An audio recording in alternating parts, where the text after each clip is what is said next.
In John Knox's polemic, the first blast of the trumpet against the monstrous regiment of women, John Knox wrote that to promote a woman to bear rule, superiority, dominion, or empire above any realm, nation, or city is repugnant to nature, insulting to God, and subversion of good order, equity, and justice. And John Knox, in keeping with the scripture, is exactly right. To promote women to rule as senators, presidents, lawyers, generals, and CEOs isn't simply an agree to disagree type of issue. Instead, it erodes the bedrock of stability and good order that is necessary for flourishing societies, and therefore it cannot be tolerated. Nowhere is the truth of John Knox's warning more visibly on display than in today's conservative and Christian women in leadership. Take Kristen Hawkins, for example.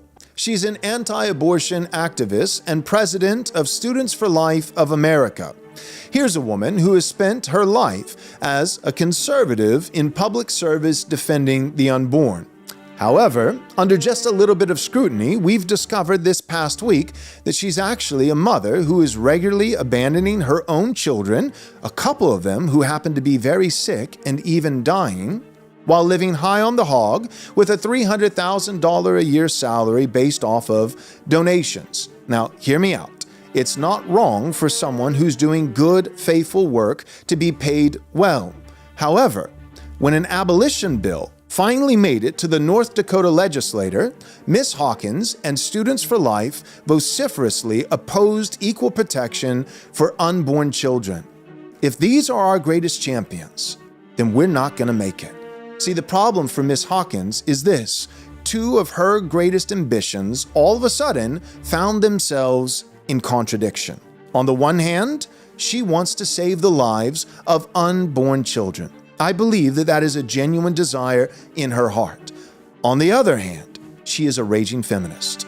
And a law that says mothers who murder their children are actually morally culpable and should experience some consequence under the law is something that a feminist cannot tolerate.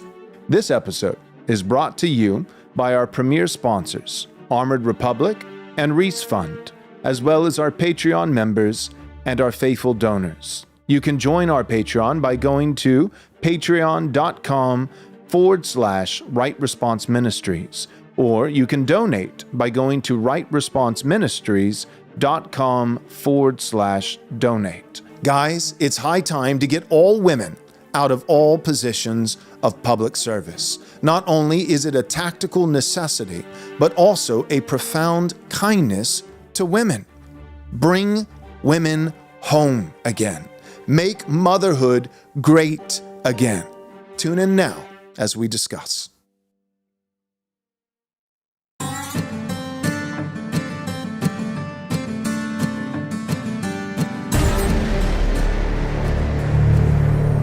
All right. Happy Valentine's Day. This Valentine's Day, let's repeal the 19th Amendment.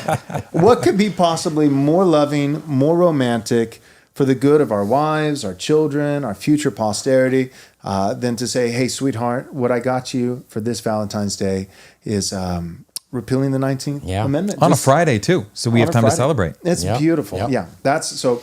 All right, we hate feminism. We love women.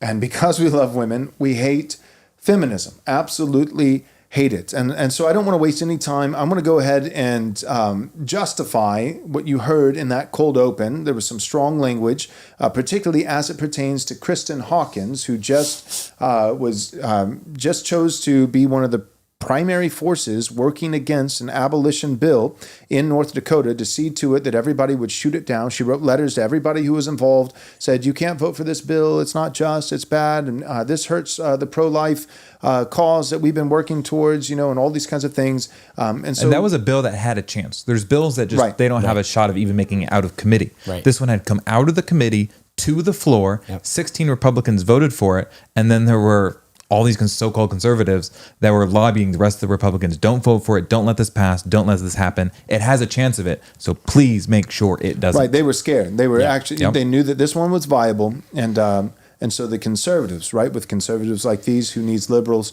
the conservatives, and Kristen Hawkins being one of the loudest voices, interjected themselves to see to it that babies would still be murdered in North Dakota. And made sure to shoot it down. And the reason why is because there's a clear line from feminism to abortion. There is. I've said it for a few years now. Like basically every 2 or 3 months, I'll shoot out a tweet where I say, America has two options. You can worship women or save babies, but you can't do both. Yep. You can worship women or you can save babies, but you can't do both. And so real quick, just to substantiate some of the claims, because people might think, oh, you're being hyperbolic, to say that she's a raging feminist. Let's go ahead and hear it from her. Here's a taking care of your kids right now. Excuse me, are you trying to shame a working mother Not of at four all, but you aren't who's taking care of my kids right now? What an anti-feminist statement to make. In fact, I have an amazing spouse who homeschools my children. But if my children were in daycare right now, who are you to tell me that I'm not a good mother? I'm not telling you you're not a good mother. Oh, you just asked who are taking care of my children. Would you ask a man that? Would you have asked a man that? If a man was standing here, would you have said, who's at home taking care of your kids? No, you wouldn't. You asked me that because I was a woman. That's anti-feminist. And that's when I lose. Sorry. I'll calm down. I'll calm down. Does anyone else have a question after I was so nice? There you have it, raging feminist. What a terrible day to have ears. Yeah. And eyes. Yeah. So she literally said, would you ask a man, if it was a man standing here, would you ask him that? And the proper answer, of course, is no, because it's good, right, and necessary and according with nature and God's design for a man to work outside of the home. It is good and right that men who are qualified and fit would sit in the city gates, deliberating and making decisions for the village, for the community, for the town. The reason you don't ask a man in that position, outside of the home, in the public square, who's watching his children, is because you should instinctively know the answer. Who's watching the children? Their mother. Because that's right. That's good. That is God's design. It is a perfectly legitimate question, however, to ask a woman in the public square if she's a mother. If you have children, and as we'll see later, a couple of those children, not just children, but a couple of those children who are significantly ill with cystic fibrosis and have regular frequent needs that are that accompany an illness like that, an illness that, by the way, statistically greatly shortens your length of life. So children Make who are a not wish only, level. Yeah. Yeah. Children who are not only sick, but children who, barring a miracle from God, which we can pray and hope for, children that will not be alive very long. Many people, I remember growing up, and I knew someone with cystic fibrosis, and they lived to their early 20s. Yeah. And then died. And when you say make a wish, that's not just hypothetical language. This woman and her children actually were selected by Make-A-Wish. They applied for it, Kristen and they Hawkins were selected. Was? Or your friend? Yep, Kristen Hawkins. They were selected and by the Make-A-Wish Foundation. So her children, the illness that they have is significant enough that an organization like Make-A-Wish would come in and say, yeah, these kids aren't going to make it. Yeah. Not long term. And so we're going to do something special for them. So you're talking about a mother with children who's already shirking her duties and God's design. But not just a mother with children, a mother with sick children. How sick? So sick that a nationally known organization that usually intervenes with children who are on death's doorstep would be willing to say, yeah, you qualify for this service. And so she's leaving her sick, and this is not hyperbole, her sick and dying children. Mm-hmm. Her sick and dying children to go and save someone else's children, right? This gets into the order of Morris, right? So you care about foreigners, but you don't care about your natural citizens, right? You care about other people's families, but not your family. Well, what do we find out? The avocado and the steak, right? The heat map meme, if you've seen it, the liberal cares about things that are inanimate objects and trees and rocks, and certain kinds of smelt fish, endangered fish. They care about inanimate objects, and then as it, if human beings created in the image of God even find their way into the category of love for a liberal, it's going to be, human beings that are as far removed as you could possibly imagine. It's human beings on the other side of the planet. Whereas the conservative typically is going to love starting with their wife and their children, their immediate family, then extended family, then neighbors and the community and church and nation. There's going to be that ripple effect going out. But what I've noticed in my own, personal experiences, anytime I talk to somebody who's more progressive leaning in their cultural views, religious views, political views, who has this disordered loves, they love those who are furthest away and not their own. It's not because their loves are really disordered. What it really comes down to is it's not that they love the foreigner over their own people. It's that they love no one. And it's just easier to claim a false claim of love for a stranger that's completely far removed, that you never have to back that statement up, right? So you can claim to love people on the other side of the world all day long, and all it requires is a few social media posts. Whereas if you're loving your own children, that doesn't just require virtue signaling occasionally on social media, which is free. That involves like thousands and thousands of dollars in time and effort and work and all these kinds of things. Because one, it's not that it's just misordered loves. It's a false claim. It's false love. It's not love. And then there's real love. Real love is blood, sweat, tears, cash. And false love is little post here, little post there. So my point is this: you have someone who's saying, "I care about the unborn children of other people, other people's children." Meanwhile, they're abandoning their own sick and dying children, and then come to find out, they don't love any children. Because when the very thing that they claim to stand for, right, to stop abortion, stop the murder of other people's children, when there's a viable option under the law for that to take place, not only do they not get behind it, but they stand in the way. They're one of the leading hindrances in a bill for equal protection getting passed. And that's what happened. And just, I guess, we have new listeners that join every single week. So if you're not familiar, equal protection, the line of logic is really simple. I'm going to lay it out real quick, and then I'm going to give it to Wes, and we're going to move into some other things. But here's the point. If you really believe that all human beings are made in the image of God, from the point you are a person, a human being with innate dignity, not half of a life, not half human, not half dignity, but full dignity.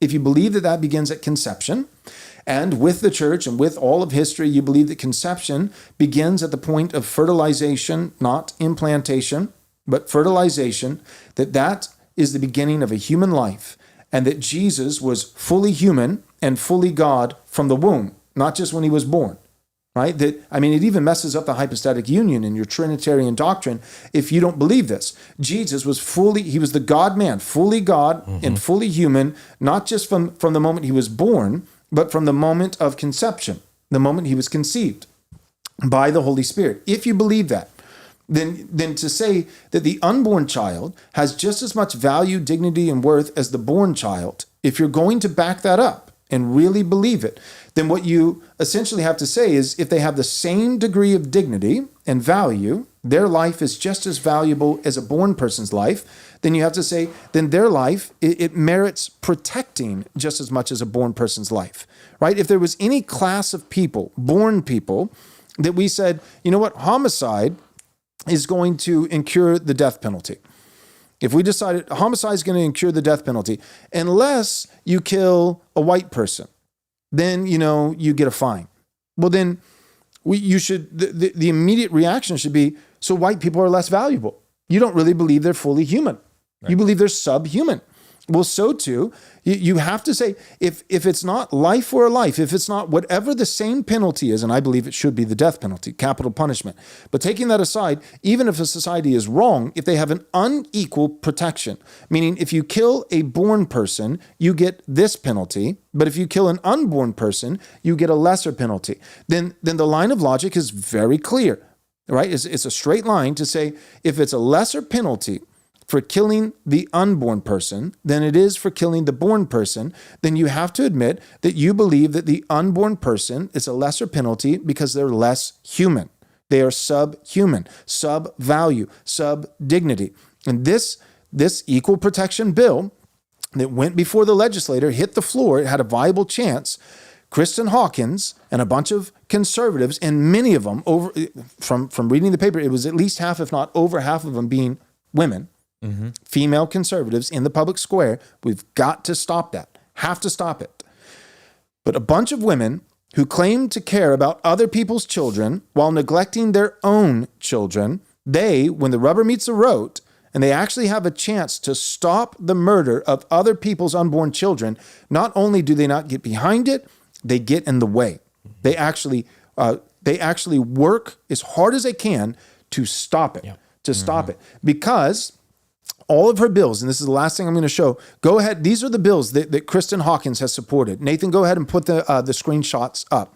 I want you to see, we're just going to show snippets. Well, before you read that, there were a couple comments in the chat. Who is this lady that we're talking about? I know the cold open mentioned it, but maybe worth just... She's a president of Students for Life. Students for Life. They have about 150,000 students here in the United States, and they have young energy, right? You think of organizations, they're big, but those aren't the people knocking on doors, going to rallies. This is Students for Life, so younger adults, very energized. You've seen that kind of hashtag, I am the pro-life generation. That's Students for Life, big organization, pro-life here in the United States. And she travels to a lot of colleges, all does over. Talks and even kind of debates. She helps pass or sponsor legislation. She is very active and travels a lot. And while the kids with cystic fibrosis are at home. Go ahead. And we'll mention it just briefly so we don't have to come back to it, but she makes a very healthy salary to do so. And so from receipts, because nonprofits are public, she makes over $300,000. And this is $300,000 of money, probably not from students in this case, but mom and dad and grandparents who want to see abortion done. They're paying her salary. She has $1 million plus home in Idaho. And she goes around the country, as you were just saying, to end abortion, to drive a stake in it in this state and that state. Oh, no, actually, to keep it legal. They pay her all of this money. She abandons her kids and then fights tooth and nail to keep abortion legal, which is awful. It's a robbery of the people that donated it. It's a lie. It's a farce. It's immoral. It's unequal weights and measures. The list goes on and on. Right. Okay, so here's some quotes. Real quick. Equal dignity. It's just 3 little dots. Here we go, and I'm going to connect them. Equal dignity. If you believe the unborn child has equal dignity in the sight of God as the born child, the born person, if equal dignity, then there must be equal protection. And equal protection means equal threat of consequence. Whatever the penalty is for murdering a 2-year-old child in a back alleyway, that should be the same penalty for murdering a 2-month-old child in the womb. If the consequence is less, then the protection is less. And if the protection is less, if we're giving less protection to the unborn child, then we are saying that this is a class of people that merits less dignity. They're not fully human. They are not fully image bearers of the living God. And if that's your view, fine. It's wicked. You're going to go to hell apart from repentance and grace, which is found in Christ alone. But that's fine. That's your prerogative to hold that view. But do not call yourself pro-life. Don't be the president of a pro-life organization. Don't claim to be a conservative, and go home. If you're not going to love all these other unborn children, then at least go home and love your own children.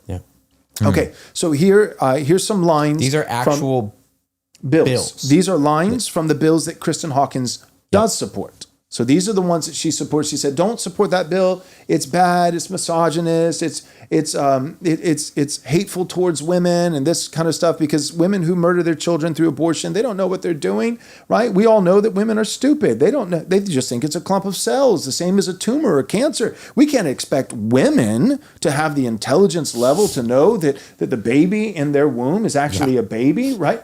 I mean, the whole thing, that's the irony of the whole thing. It's like, here's a bunch of feminists, but what they have to depend on for their argument to make sense is they have to depend on, they literally have to crux their argument on women being so dumb that they can't possibly be held morally culpable, right? In the same way that if you had somebody with severe mental illness, right, they could be tried for insanity or something like that, and they would get a lesser penalty if they committed murder. Well, you're treating every single woman in the United States as though they're mentally ill.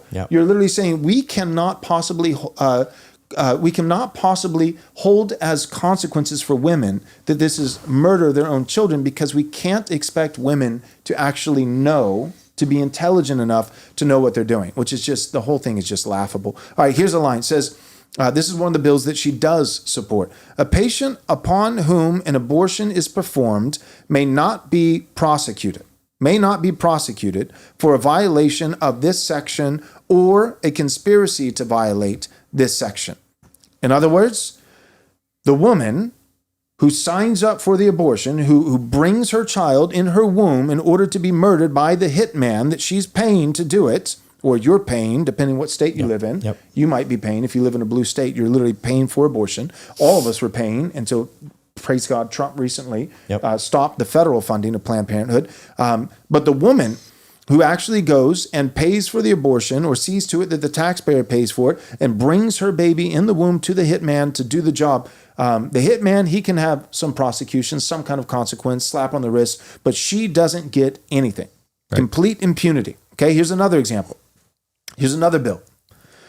This section does not authorize a woman to be charged with or convicted of a criminal offense. So not just murder, right? But any criminal offense in the death of her own unborn child. Here's another bill, right? These are all lousy bills. Here's another one. This section shall not be construed to impose civil or criminal liability, any responsibility, on a woman upon whom an abortion is performed or attempted, in which an abortive-fashion drug otherwise prohibited under this section is used. Otherwise prohibited. So we'll prohibit it, but... We'll prohibit it, but if somehow she gets a hold of it and uses it, no harm, no foul. Yep. No liability, responsibility whatsoever. Real quick, last one. One more example. All right, these are 4 different examples. Yep. These are 4 different bills. They all say the same thing. And these are your pro-life bills, brothers and sisters. You got to get this through your head. This is the pro-life industry. This is Kristen Hawkins and many more. She's just one example, the most recent example. The ERLC was behind ERLC, the one in Brent Leatherwood. Bill almost made it. It actually looked like it had the votes for complete abolition in Louisiana. Right. And it's today Speaker Mike Johnson. And then Brent Leatherwood through the ERLC, the Ethics and Religious Liberty Convention, Committee, lobbied and got that bill killed.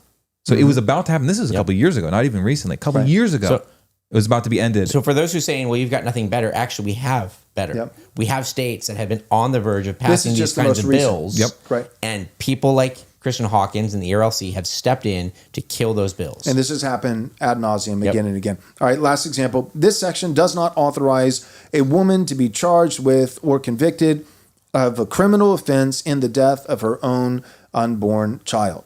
All right, so here's the point. It's pretty simple. Kristen Hawkins, president of Students, what is it? Students for Life. Students for Life, with 150,000 some members. People That's what they in claimed. America who are involved in it, and people like Brent Leatherwood with the ERLC, they don't want to stop abortion. Because here's the deal. God has told us how to stop. Abortion is just murder. And God has told us how to stop murder. God has literally told us how to stop murder. All the way back in Genesis chapter 9 with the Noahic covenant. It is life for life. And we see that in Deuteronomy, we see it in Leviticus, we see it over and over throughout biblical law. God has told us, if you want crime to stop, the law is a tutor. And what you do is you must have swift justice, it can't be delayed. It must also be proportional justice, tooth for tooth, eye for eye, life for life. Life for life. If you don't take someone's life for committing an abortion, then you're saying that the abortion they committed was taking less than a life. They don't forfeit their life because they didn't actually take a life. They took something less than a life. If you give them complete impunity and there's no legal consequence whatsoever, then you're saying they didn't do anything. So at that point, you're not just saying you killed half of a person or a quarter of a person. No, you didn't do anything wrong whatsoever. There is no penalty because there is no crime. That's what you're conveying. That's the message that you're expressing. The Bible tells us how to end murder. The way that you end murder is you execute, there's a fair trial, but then you execute murderers. And what happens is it's twofold. It gets rid of the murderers so they don't murder again. And also, anybody who is even even slightly contemplating or tempted by the thought of committing murder, they all stand in fear. That's what Deuteronomy says. The rest shall stand in fear. Yep. But when you say to society, right, the law functions as a tutor. It has a tutoring, teaching function. It shapes the conscience of society. But when you say to a society as a whole, over the course of half a century, that there's a particular class of people that you can murder, not just with a lesser penalty, but with zero penalty. Yep. Zero penalty. Then you are tutoring and shaping for generations, 50 years. You're talking 2-3 generations of women saying, sweetheart, there is nothing wrong with this. And here's the deal. We expect that. You guys are probably, none of this is new. You expect that from the Democrats. You expect that from progressives. But here's the deal. You need to come to expect that, sadly, from Republicans, from conservatives, from pro-lifers. From pro-lifers. That is their position. Their position, the only difference between their position and the Democrat position is, at the end of the day, they would like to see a little bit less access to abortion. But even with that, most of the pro-lifers are fine with plenty of access in pill form. Yep. In pill form. But a little bit less access in terms of going into a clinic, a murder mill. They'd like to see less access in that regard. And some of them would like to see some kind of penalty for the abortion doctor, the hitman, that he gets, forever, he commits, 100 abortions, gets paid tens of thousands of dollars, but then every now and then, somebody comes in and fines him, $1,500. Right. Something like that. That's the difference. So that's your conservative GOP member. And then the Democrat is abortion anytime, anywhere, all the way up to 9 months and maybe even after. Yep. Right. So one position is worse. I'm not saying that one position isn't worse, but what I want you to understand is that the pro-life industry is not pro-life, and in some way it is conceptually better than the Democrat position. However, practically, so theoretically, it is better, but practically, the way it plays out is that it's most of your pro-lifers are the reason why abolition bills can't ever get passed. Yep. Right. Because they go in. The Democrats don't have to fight them. That's right. The pro-lifers do. Yeah. Exactly. The Democrats don't actually have to fight abolitionists. The Republicans will do it for them. Yep. Yep. So all that being said, I wanted you to understand a little bit about abolition, of abortion, the abolitionist position. I also wanted you to be particularly aware of this case with Kristen Hawkins and call for her resignation. People need to put pressure on her until she is removed from public office. So the big idea of abolition, the local practical example of Kristen Hawkins, and then lastly, I really wanted you guys to see practically and theologically the straight line, the immediate correlation that exists between feminism and abortion. Feminism and abortion. You cannot, right? It is asinine for us to think that woman who you just saw in this clip, who's like, what an anti-feminist thing to say. I can't believe you're not a feminist like me. Would you ask a man that? Would you ask a man who's with his children? You're asking me who's with my children right now because you expect me as a mother to be home with my sick and dying children. Well, what gave you such a crazy idea? So, I am an empowered woman. I'm wearing a pantsuit. I'm a boss babe. Hear me roar. And what I want you to see is that woman, that feminist woman, by her own words, because she's literally raging against what she considers to be anti-feminist, aka, I think it's pretty safe to assume, then she is pro-feminist. So a feminist woman is also a woman who, when you really get beneath the surface, is not a pro-life woman. The woman who is pro-feminism will never be pro-baby. You can worship women or you can save babies. You can be a boss babe or you can be a mother. You can't do both. Cannot. Nope. The thing about abortion, too, it was a bit of a black pill. I think it was probably about 6 months or so ago we talked about it. But you cannot have a society where it's generally expected that you can have sex without consequences. Yep. And that is your right. That any given woman, you have the right in your early 20s to go to college, to experiment, to have fun, do all of these things and face no consequences. Yep. If all you do at the very end of that long line of feminist reasoning is just take away the one method that makes it impossible, if you somehow manage through Herculean strength, rule of power, will, if you manage to take that last bit away, abortion, but you didn't fix all the steps that led to it, of autonomy, of women saying, I have the right, I have the freedom to do everything I want.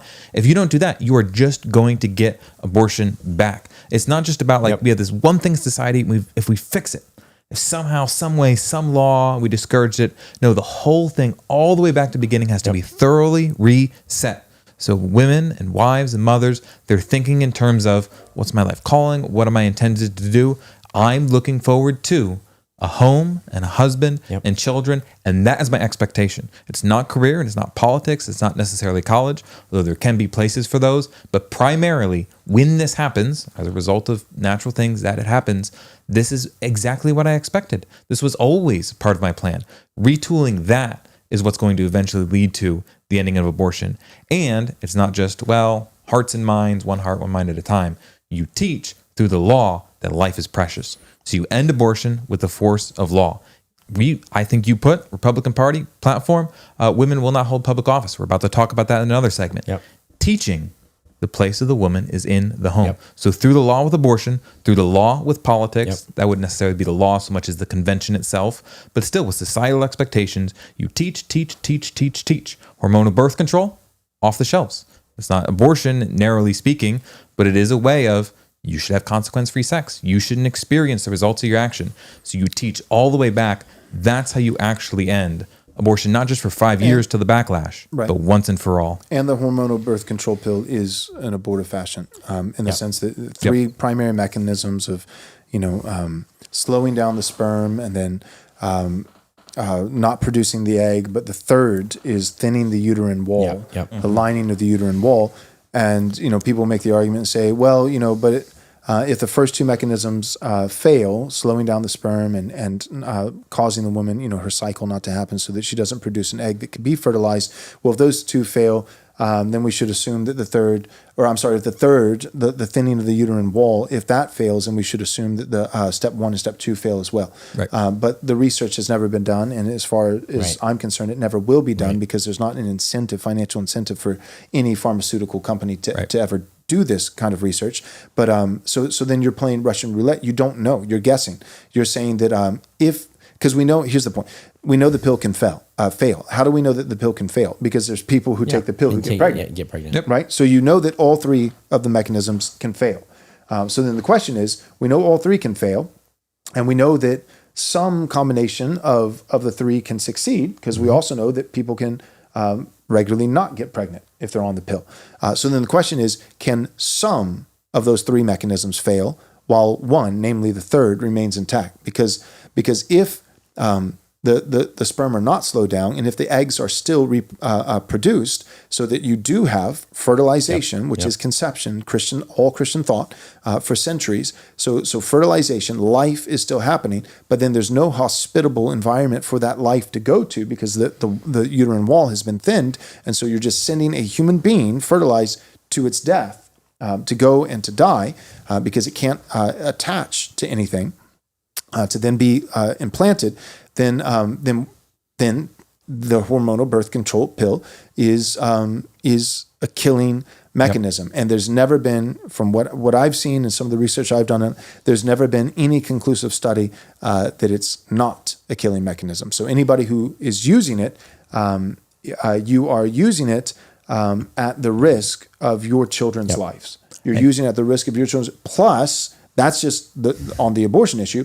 Plus, all the hormonal issues of your, like husbands, you have to realize that you are psychologically and arguably long-term, if not forever, changing the disposition of your Women wife. will be attracted to different men. There will be couples that get together and she's on the pill and she goes off of it and something fundamentally changes and she's no longer attracted to the man that she married. So even if the first two, even that third one, if you could with 100% scientific certainty say this is not aborting, still be wrong, still banned. Like a copper IUD, for instance. It's not abortive fashion in that way, and I still don't think it should be legal. These are mechanisms that we put in place to teach people you should be free from the consequences of the thing that God has made. Right. Sexual revolution, sex without consequences. Before we go into our break, I wanted to pick up on one thing that Wes said and relate it to a comment that Solidale Music said earlier. And she said, so Kristen Hawkins is a fraud propped up by the abortion industry. I actually think it's worse than that. We're not impugning motives here. We don't know. Where her funding comes from. It seems like it actually comes from well-intentioned donors. But the problem is not that she's a fraud. The problem is she actually thinks that the pro-life position can exist alongside the feminist position. Right. The idea that we can ban abortion in all cases except for when a mother is involved in it, because the mother's rights are more important, or as you said earlier, Joel, a mom is too dumb to know that she's killing her baby, is such a logical contradiction that it would be better if she was just a grifter and a fraud trying to get money out of it. But she and many of the people in her orbit believe that the positions of don't kill babies and don't hold women responsible can mutually live together. That's actually a much, much worse position than if she was just a grifter and a fraud. Mm-hmm. Yep. Amen. Nathan, real quick, go up to conceptual clarity. They had a comment that I want to address. It says, abortion abolition is right. I mean, it's the correct position, folks. But unless there is a revival, the likes of which we have never seen in this country, there's no chance of it in our lifetime.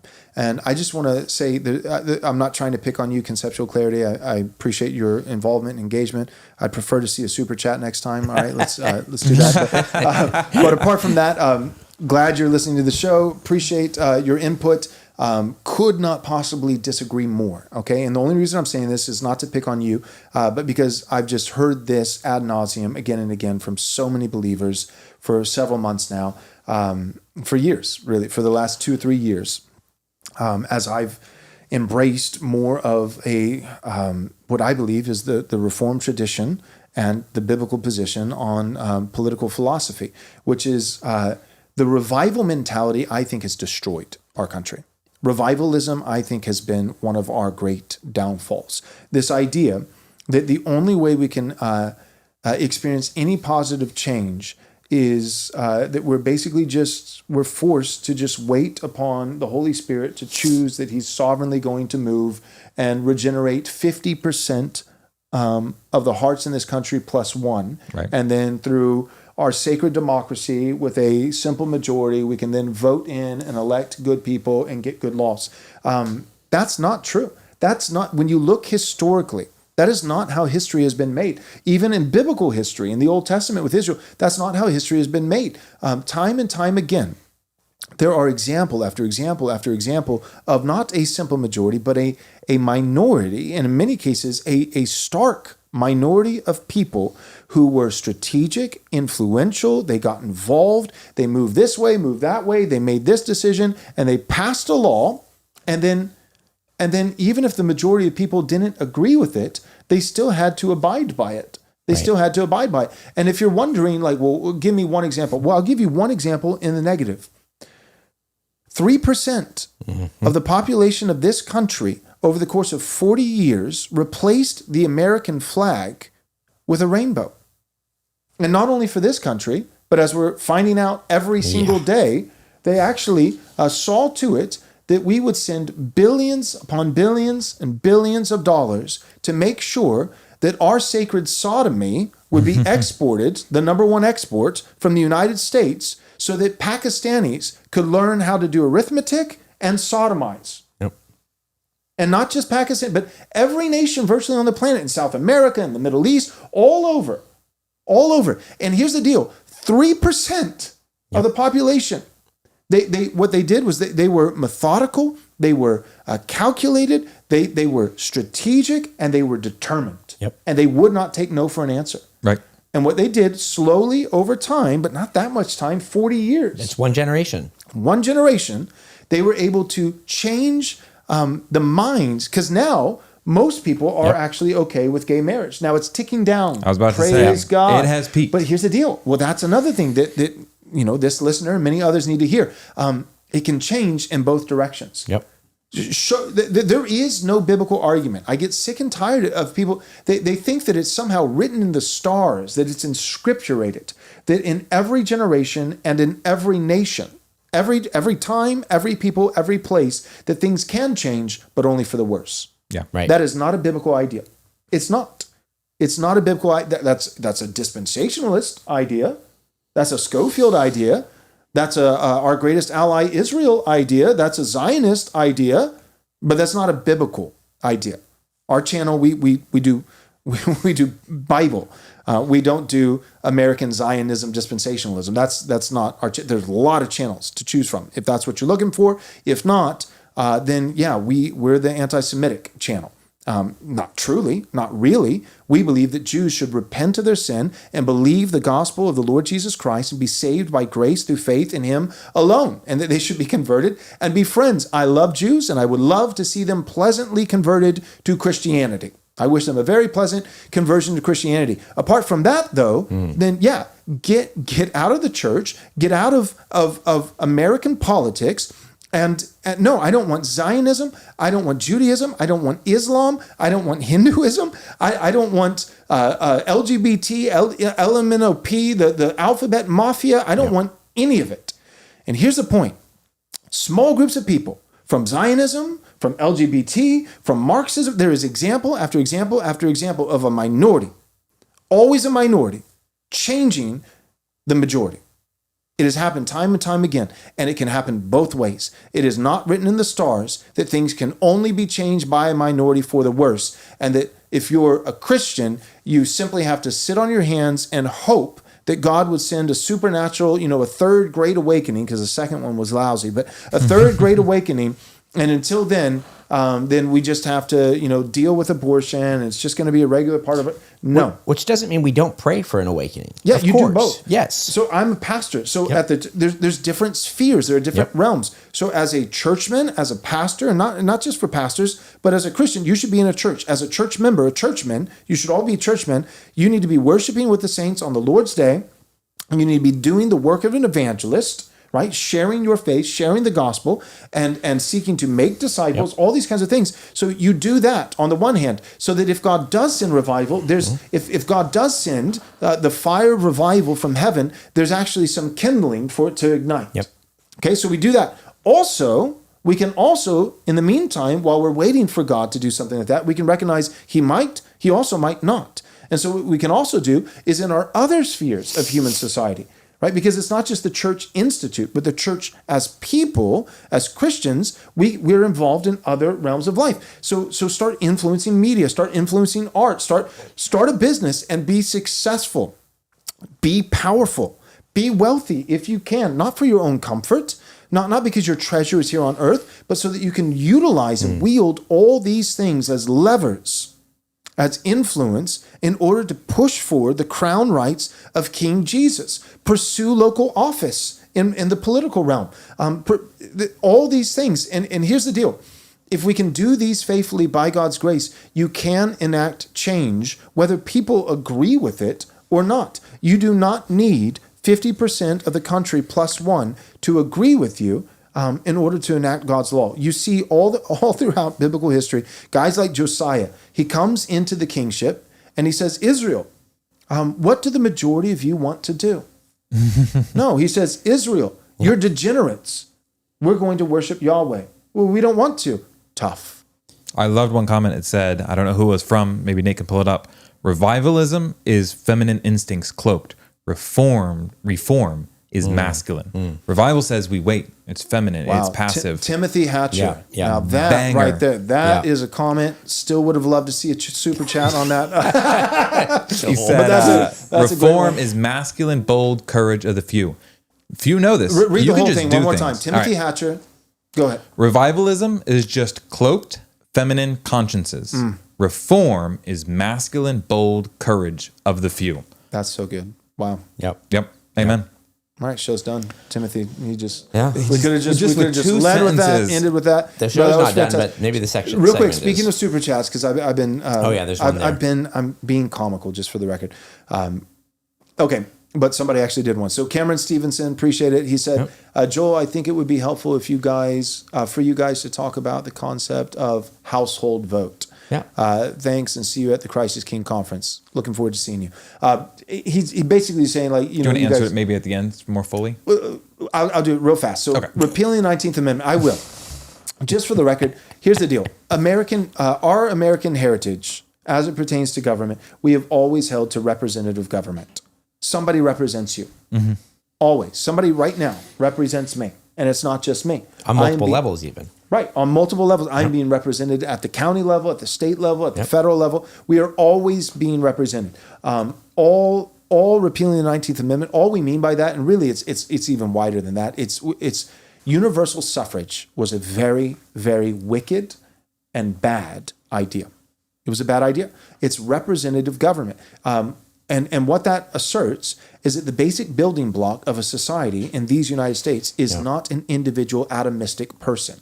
I'm the captain of my own destiny. No, the fundamental building block is not the atom, but the molecule. Mm-hmm. And the molecule, in this analogy that I'm using, is the family. It's the household. Mm-hmm. So it goes all the way down to households, not individuals, but households. And therefore, someone has to represent the household, and that's something that God has already determined in his word, that the husband should be the head of the wife. He's the head of the household. So, well, how do women get a voice? They get a voice through their husband, through their father, through their uncle, through their brother, right?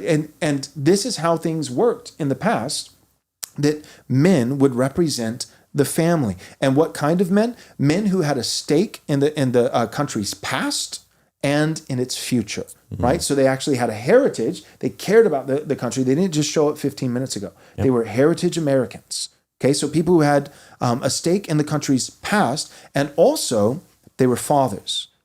They weren't childless cat ladies voting. They were men with children, with wives and children, meaning they weren't just voting for what would be best for this generation. Well, free trade without any limitations whatsoever. And tariffs are bad because GDP must go up. And I'm currently invested, in Palantir, and I need Peter Thiel to, be successful. And I need pennies on the dollar and outsourcing labor so that I can retire and have 4 houses and go on cruises.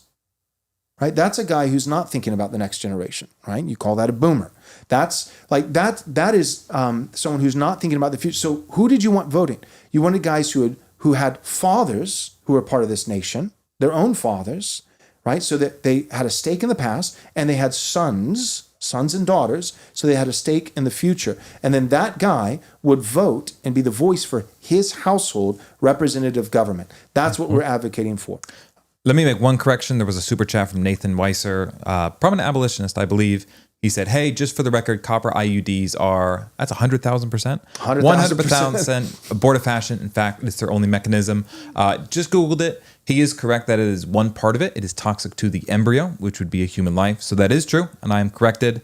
Great. The primary mechanism is, copper ions that affect the sperm. So you put wire, which is so mechanical and crude. But you put a wire in there for 10 years, it releases these positive ions that are toxic to sperm, so you don't get pregnant, but also as a fail-safe mecanism. He is absolutely correct. So then it's the same concept as the hormonal birth control. Right. So it's like there may be another thing that's not an abortifacient as the primary means, but that could technically fail, and then the fail-safe is abortifacient. It is murderous. We've got so many. We got to do them real quick. Michael, super chat. Look at these super chats. That's what I'm talking about. Michael, God bless you. He says, Trump can't even find a real pastor, a man, right? So That's right. Paula White, you're absolutely right. He appoints a lady preacher with the Boss Babe pantsuit, Paula White, as pastor of America. God have mercy. We won't change this until the church changes this. Is it? We have to get women out of the pulpit first. So you're saying we got to get women out of the... You're not going to get your Kristen Hawkins out of the public square if you can't even get women out of the pulpit. If the church can't do it, the nation can't do it. I would have always supported that. Like my whole life. Here's the deal. And these are some of the things that I've changed on, much to the chagrin of many, many, many, many, many pearl-clutching Christians. Wes and I have kind of a running bet with some of the American Reformer guys, Josh Abitoy. this is where I always get in trouble. Dynamic difference between a prediction and a prescription. Please understand that, okay? So a prescription is something you're saying, this is what we should do. This is what's morally right. This is what's ideal. That's a prescription. A prediction is saying, I think this is what's going to happen, whether you like it or not. I think that it should have been the church. Okay, I'm 100% on board with that. Prescriptive. Should have been the church leading the way. The church has not led the culture in America for at least what? What do you think? 50 years? 70 years? Longer than that, yeah. I'd say years? Old Princeton was kind of the height of it, which would be early 1900s. Yeah. Okay, 100 years. So the church has not been leading the culture for a century. Fair? Probably fair. Have you seen the meme going around? I think it's hilarious. It's a scene from, I think the show is The Umbrella Academy, another superhero show, because we don't have enough No, we need of those. more of So, that, yep. but it's like two of the characters, two superheroes, brother and sister, and one of them is trying to catch up with the other. One drove off in a car, and then you got the other sibling who jumps in a car real quick and is trying to catch them. And so they're going around a bend trying to catch them, and then all of a sudden they see the person that they're literally trying to catch. They've, I guess, went around the bend and then turned around, and now they're coming back the exact opposite way. And they both are driving, trying to find each other, and now they're driving past each other, and they're both kind of doing one of these head swiveling, like, what? You're going that way? I'm going this way?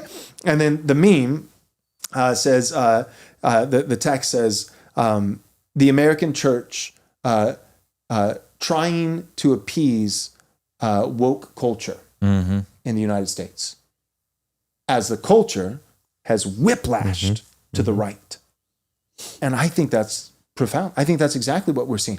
And that has been my shtick for like every episode for the last 2 years. I've gotten a ton of grief for it from everyone you could possibly imagine, every single Christian pastor you can imagine. But here's my thing. All along, I've said it a million times. All along, I said, nature will return with a vengeance. The rubber band will snap back when it does, because it's been held so long, suppressed so long. When it snaps back, it's going to go back fast and hard. And the question will be not whether, but which. There will be a return from leftist globalism to, on the right, nationalism, from egalitarianism to hierarchy, from feminism to patriarchy. At every level, we're going to snap back into the natural order. Nature remains the undefeated champion of all of human history. And secular humanism was able to temporarily suppress it, but not ultimately beat it. Nature will win, and when it wins, it will win suddenly and powerfully. And so then the rubber band is going to snap back. The culture is going to snap back to nature. What is natural?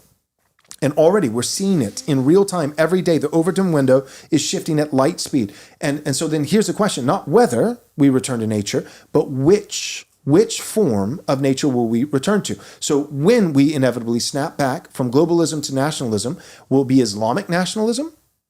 Will it be Zionism? Right? One nation is allowed to have there's nationalism. some blood and soil right there. Yep, there you go. Israel. Everybody's on board for that. And then, or will it be pagan nationalism? Or will it be Christian nationalism? Same with patriarchy. Will it be Andrew Tate? That guy's patriarchal, but it's not Christian patriarchy. It's not biblical patriarchy, right? So is it going to be Islamic patriarchy? Is it going to be degenerate pagan patriarchy? You're going to get, it's not whether, but which. So you will get patriarchy, you will get nationalism, you will get hierarchy. God's order. You're going to get it. And my whole thing for the last 2 years has been saying, I've been trying to say, Christians, stop playing it close to the chest. Stop trying to be safe. Stop trying to be safe. You need to run out. Run all the way back to what's old, tested, tried, and true. What did Calvin think? What did Luther think? What did Athanasius think? What did Aristotle? He wasn't a Christian, but what did he think? What did Aquinas? We'll use it. What is old, tried, tested, and true Christian thought throughout the centuries? Because they all adhered to nature. Right. None of them were globalist. None of them were feminist. None of them. So you need to get out of the 20th century. We need to repeal not just the 19th Amendment. We need to repeal the entire 20th century. So go back back before that and see what every single Christian thought. And then you need to run to that spot and plant a Christian flag in the ground so that when the culture snaps back and they're looking and say, okay, we realize globalism was a mistake. We need to embrace nationalism, so that they can say, here's one of the options, Christian nationalism. But if Christians just spent the last 2 years saying that Christian nationalism is Adolf Hitler and that it's icky and scary and bad, and they dissuaded every single young Christian who would even consider Christian nationalism as a viable option, so that there are no Christians now standing in that space. Now, when the culture snaps back into God's natural order and embraces nationalism over globalism, they'll look and say, well, I guess there's not a Christian option. We know we need nationalism, but there is no Christian option, no Christian version of nationalism. So I guess it's going to be just a pagan nationalism or a humanist, Darwinian nationalism, or this or that or the other. That's where we're at. The return is inevitable. So all the way back to the comment who said, we got to, the church has to lead the way. The church should lead the way, prescriptive. But in terms of what will happen, prediction, well, if the precedent set over the last 100 years is any indicator, which is the church following the culture on everything for 100 years straight, that's currently the precedent.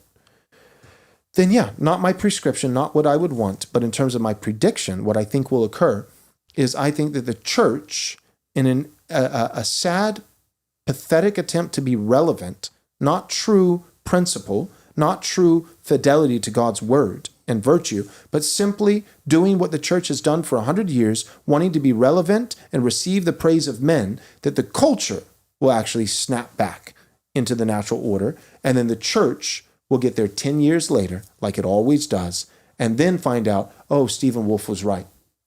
And that's if a Christian prince doesn't come in and say, hey, mainlines, you're done. That would be awesome. Like, honestly, I don't think we have 50 years for them to organically run out of money. Right. We need the prince to come in and say, you had a good run. We're going to take it from here. And we're going to give these churches to churches that are actually Christian. Dude, all right. I know we got to go to the commercial, but no, this is great. We got a $50 super chat. But you got to try to pronounce that name. When we talk about super chat, I can do it. Cannington. Bo? Yeah. Say it. Bo Cannington. Kennington. Yeah, we got it. Bo there Kennington. We go. He's like probably one of my best friends. We've been friends for like 20 seconds since I saw the super chat, but we are friends. $50 super chat. Incredibly kind, incredibly generous. Thank you, Bo. He said this, I'll support Timothy's statement. What Timothy said earlier on, I think he was the guy who said it needs to be reformation, not revivalism, masculine and not feminine. He said, I'll support Timothy's statement and your ministry in general. Appreciate your work and outreach. Thank you so much, Bo. We appreciate it. Let's go ahead now. Hold on. I think we're going to pivot away from the abortion. So it's worth reading Ben Zeisloff's correction, because that does need to be mentioned just for the accurate record. So Nate, if you can pull up, there we go. No super chat from Ben? Yeah, right. You think he's getting his correction in? He's like, I can do this for free. No, this is good. Joel. We want to be, want to be accurate. Okay. So. All right. Go ahead, Michael. He says, lots of solid points. Just a quick correction. Kristen signed a letter against a North Dakota Republican Party equal protection resolution, not the abolition bill specifically in North Dakota. Okay, but to your point, that action still tossed cold water on the idea of equal protection in North Dakota. And just this afternoon, she said that she would have opposed the bill had she known about it. Good to know. There you go. Yep. So she didn't technically oppose the bill because she didn't know about it. She opposed something less. But she would have. Less than the bill. Like resolutions are less than bills. Yeah. Right. So even just the resolution, can't do it. So really, if anything, that's an argument from the greater to the lesser. She's like, this isn't even a bill. It's just a resolution. And I'm still going to give it everything I got to oppose that. That's pretty crazy. Okay. Thanks for that correction, Ben. All right.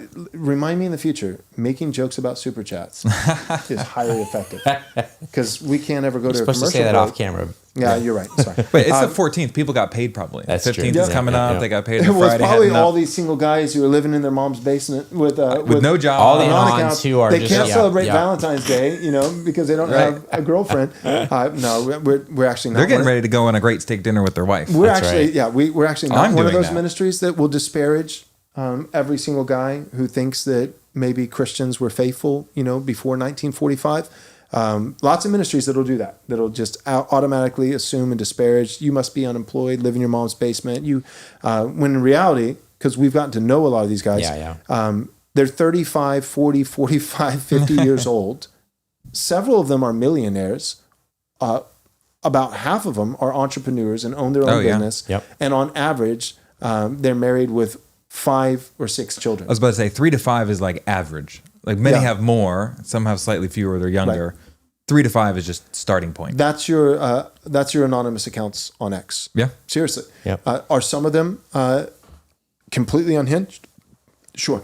But most of these guys are good guys, and they're good guys who, all these other ministries need to be honest and just say, we don't like them. And we also don't like any other Christian before 1945. Right. Like we just be consistent. It's just like, we don't like the Anons. We also don't like Calvin. We also don't like Aquinas. We also don't like Luther. We also don't we would have excommunicated the reformers. And that's why we're trying to hunt down and dox and excommunicate the anonymous accounts. So let's just be fair. So anyways, Tyler, thank you so much. Super chat from him. He says, the Christian church needs to lead the way and money. Put its money where its mouth is. And it needs to get rid of women voting in our congregations first. All right, fair. It rings hollow when we call for repealing the 19th Amendment. I think most Christians that are calling for repealing the 19th are in churches where women are not in leadership. Probably. For our church, I don't have time to get into it, but we are congregational. We do have congregation voting.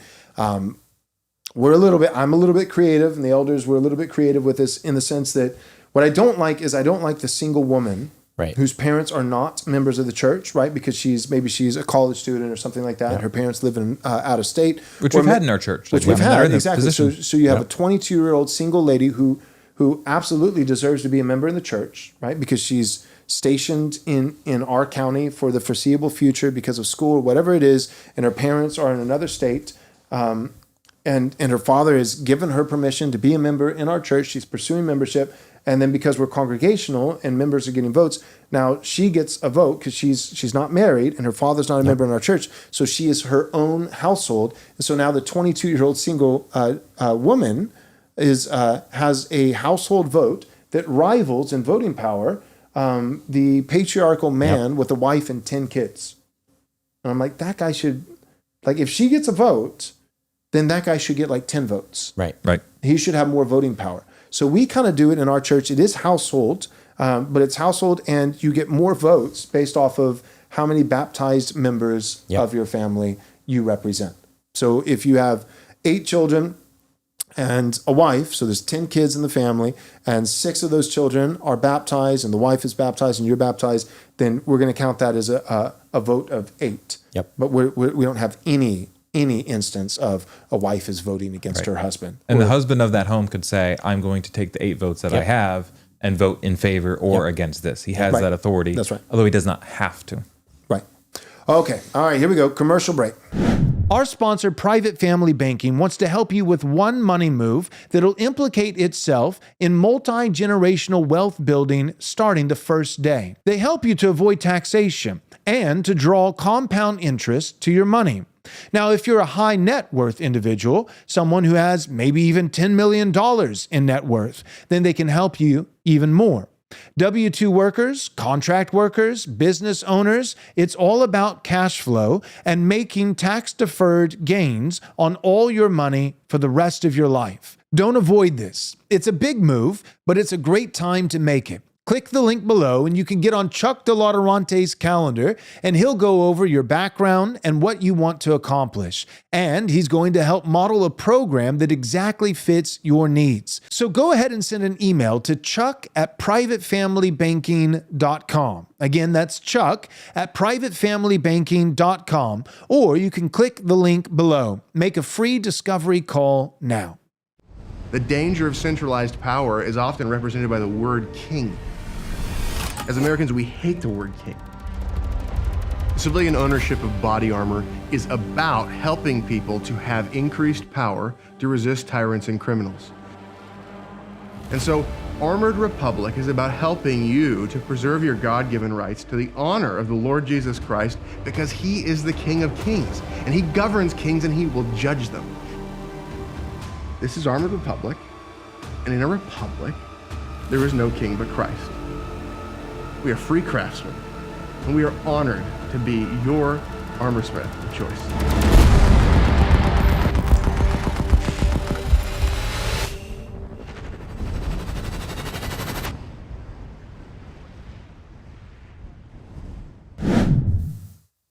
All right. I'm going to make the argument now from the lesser to the greater. I think it's called inductive reasoning when you use an example and you use that to then reason to a pattern, right? I checked my master bedroom. There was nobody in there, so I'm going to reason to the greater, which is... better not be noticing patterns. Oh, that... We're going to be in trouble. Go ahead. I'm going to reason from the example to the principle. Mm-hmm. And so I want to flesh out more, what is the general principle underneath the title of this episode, which is to get women out of public service. The thesis would be, right, you can't make a whole argument on there's one woman that's grifting, she's opposing like true abolition of abortion, she's abandoning her sick kids. Like one person is doing that doesn't necessarily validate a whole premise. But the premise that we're arguing is that when you put women in the station of public life, and again, the reformers from Bullinger, from Knox, from Calvin, they all argued this, when you put her in public life, specifically in positions of authority, power, rule, and reign, that you put her in an unnatural position, and being in an unnatural position, like a man that is maybe a stay-at-home husband, it's against nature, it's contrary to nature. When you do that, you set someone up for failure. There have been notable, we're not going to show images of every headline that's come across, it's a little bit tabloid, but you think of some of the most well-known conservative, now these would be conservative, these would be quote-unquote Christian women that serve in elected office all over this country. One of them, for example, would be Kristi Noem. She was governor for a while. Was it North or South Dakota, South. Michael?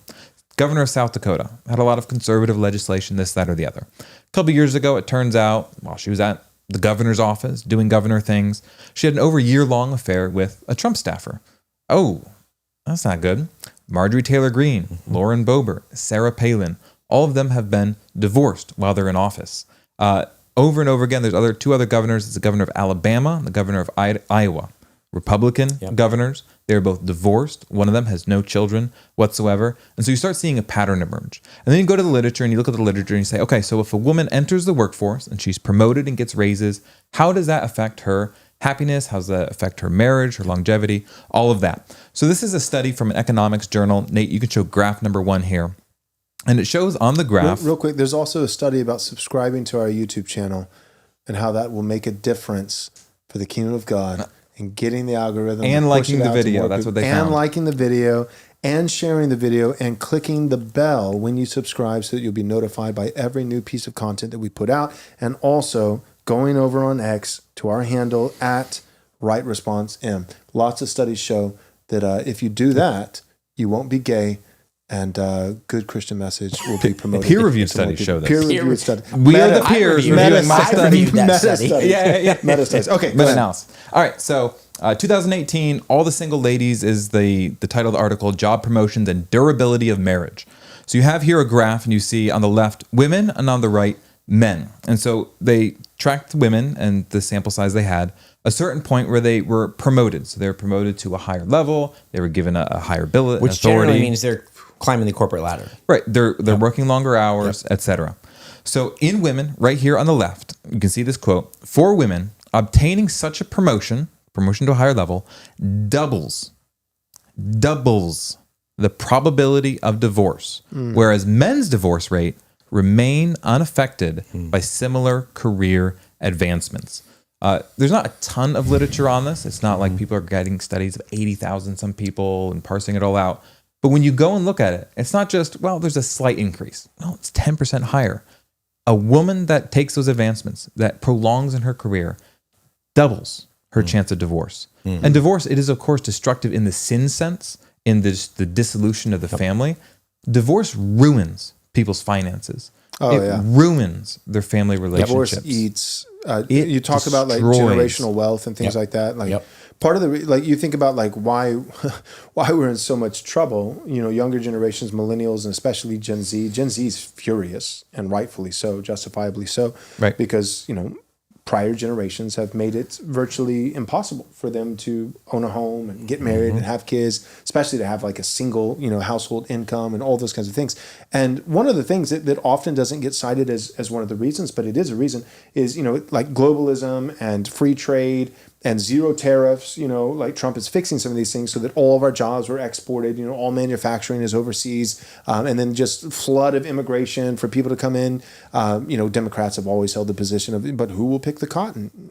Right? You gotta, somebody's got to pick the cotton, right? Anyone. Democrats needed the slaves back in the day. Now they need, the illegal immigrants, so that they can do, be their house cleaner or whatever. No, actually, we can do those kinds of jobs. Americans can do those jobs, and they won't be the best paying jobs, but they would be better paying. They would be better paying if we didn't have the tax burden of supporting all these millions of people who shouldn't be here. You'd have a lot more walking around money, so taxes would be lower, wages would be higher, goods would cost more. I'll admit that. Goods would cost more, but they also would not need to be replaced every 18 months. You build things to last. So you'd be buying a refrigerator. Like back in the day, you look at those refrigerators. Forever. They still work. Yep. Those refrigerators that were made in the 50s, and now it's like every electronic has to be replaced. Within 2 weeks. Planned obsolescence. Like. Exactly. Planned obsolescence. So products would be more expensive, but they would last longer. Wages would be higher. Taxes would be lower. So there's all those things: immigration, globalism, free trade, that's limitless without any barriers whatsoever. But another one is divorce. For Gen Z and millennials, if you're wondering, where's my inheritance? Well, your dad's on his third marriage. Right. If you're seriously, your boomer father, you're wondering how come, I talked to him, Dad, do you have a will? And my dad, actually, he's not being selfish. He's not just spending it all on cruises and all those kinds of things, not caring about me and the grandkids. He actually is leaving us an inheritance, but I don't understand. My dad's had a good job for 40 years. And we talked about it briefly, and I didn't want to give him a hard time, but he said he's going to leave us $15,000. That's it. Where did it go? Well, he's on his third marriage. Because he split his finances in half. They got split in half multiple twice. times. Yep. That's where it went.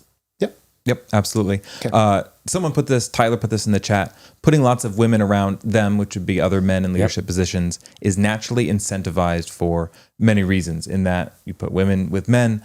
And me and Michael were talking about on the way over, work wife, work husband. For one, that's of course despicable. Gross. It's the idea that there's your wife or your husband at home, but then there's the person at the office that you flirt with. But maybe the problem isn't necessarily, these people get in the positions and they do immoral things. Maybe, hear me out, the pairing is immoral in the first place. Yeah. Let's take young men and young women, let's throw in their late 20s, so the prime of attractiveness, fitness, all these different things. We're going to throw them together. We're going to have them work long hours on projects, spend 50, 60 hours a week together, travel to hotels. We're going to do that, and we're going to expect not an ounce camaraderie, shared humor, shared interest, anything like that. Yep. The problem is not that, how could Kristi Noem have had an affair with this man that she was staying up till 10 p.m. at night with in a conference room planning for a presentation? How could this have happened? Because she was in an unnatural station. Yep. You could say men have affairs too. Yes, they do. But the sin didn't start when they themselves took a position or political office in the first place. That's right. For the woman, that's where it started.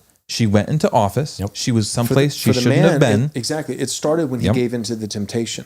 But like John Owen talks about making no provisions for the flesh. The man, it was not a sin for him to get a job.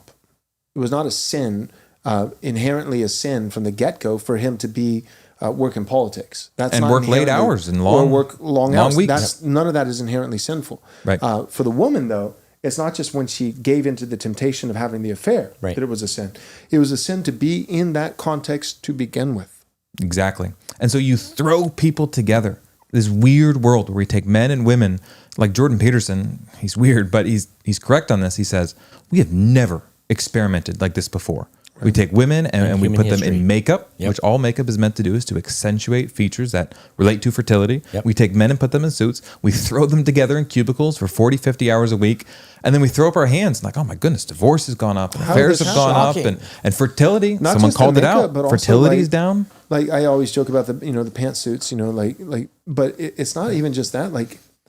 Being a little bit specific here, but I think it helps to be specific and get into some of the ulterior motives and stuff. How many women in the business context, how many of them wear flat footwear? Isn't it almost always high heels? Yep. I don't know. I've seen both, but I think both. Yeah. I think when women entered I won't make the argument if in the if I'm 80s and 90s, it was definitely all high heels. But I think that has Yep. Okay. But structured suits. Yep. So Yep. there's framing Structured on the suits. shoulders Yep. because shoulders and framing, it's a power pose. It gives you a right. type of authority. Like even like red, like lipstick and stuff like that. Those are designed to accentuate Rouge how on the God cheeks. made Yep. women, which is to be attractive to men. And so we could look at it and say, well, the problem is men. The problem is youth. The problem is all these different things. Sure, those are problems when they lead into sin, but putting them together in the first place. And so we say, take women out of public service. Take these women like Kristen Hawkins that are doing damage to the cause. Take these conservative Christian women that should be loving their new grandchildren right now. Like a lot of these women like Pam Bondi and others that have been put in office.